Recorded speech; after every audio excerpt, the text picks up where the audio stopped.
आप लोगों का इंग्लिश ग्रामर पार्ट 2 में स्वागत है।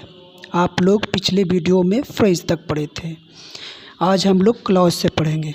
What is clause? A group of words that includes a subject and a verb. A clause is usually only part of a sentence. शब्दों का एक ऐसा समूह जिसमें एक सब्जेक्ट हो और एक वर्ब हो, वो क्लॉज कहलाता है।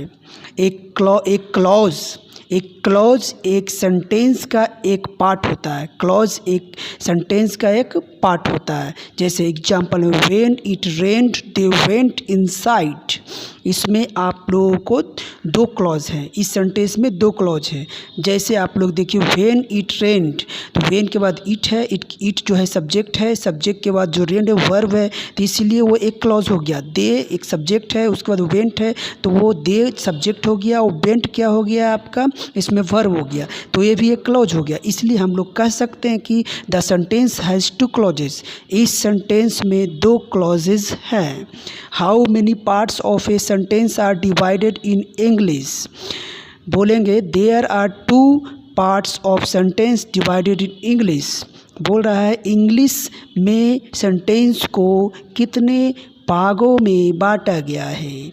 इंग्लिश में सेंटेंस को दो भागों में बांटा गया। फर्स्ट है सब्जेक्ट एंड सेकेंड है प्रीडिकेट। फर्स्ट है subject and second predicate. What is subject? Subject क्या है? That which person, place, animal, bird, thing, etc is spoken about is called subject.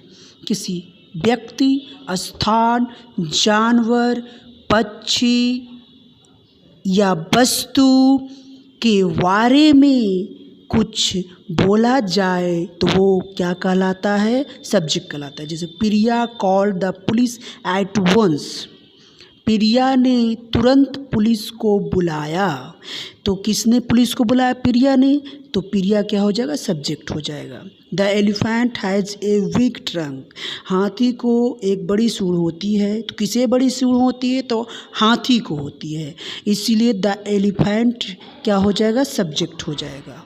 What is predicate? Predicate क्या है? What is said about a subject is called predicate.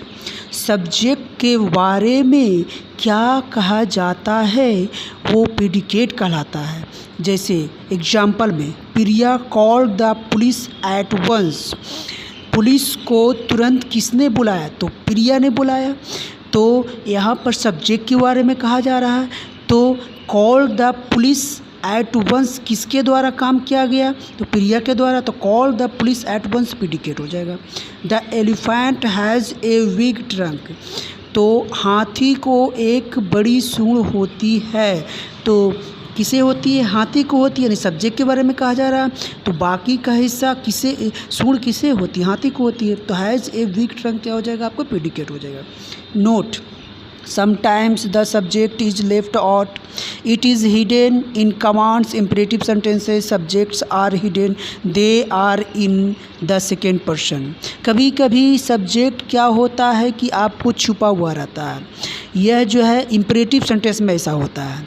तो आपको subject जो छुपा हुआ रहता है वो सेकेंड पर्सन में होता है। जैसे क्लोज द डोर प्लीज़ बोलते हैं, तो इसमें किसी को आदेश दिया जा रहा है, यानी सेकेंड पर्सन को आदेश दिया जा रहा है, इसलिए यू सब्जेक्ट हो जाएगा। बाकी क्लोज द डोर प्लीज़ क्या हो जाएगा? आपका प्रीडिकेट हो जाएगा। उसी तरह solve your problems your self. स्वयं अपनी समस्याओं का हल करें। तो solve your problems your self किसे कहा जा रहा है? सेकेंड पर्सन को कहा जा रहा है। तो सेकेंड पर्सन यानी यू इसमें सब्जेक्ट हो जाएगा, और solve your problem your self क्या हो जाएगा? आपका प्रीडिकेट हो जाएगा। अब हम लोग काइंड्स ऑफ सेंटेंस के बारे में जानते हैं। सेंटेंस के कितने प्रकार होते हैं? There are 5 kinds of sentence. Sentence के 5 प्रकार होते हैं। फर्स्ट है असर्टिव सेंटेंस, स्टेटमेंट, जिसे स्टेटमेंट भी कहा जाता है। इंट्रोगेटिव सेंटेंस, जिसे क्वेश्चन भी कहा जाता है। थर्ड है इम्परेटिव सेंटेंस, जिसे कमांड भी कहा जाता है। 4 है एक्सक्लामेटरी सेंटेंस, जिसे एक्सक्लामेशन भी कहा जाता है। 5 में है ऑप्टेटिव सेंटेंस, जिसे ऑप्टेटिव भी कहा जाता है।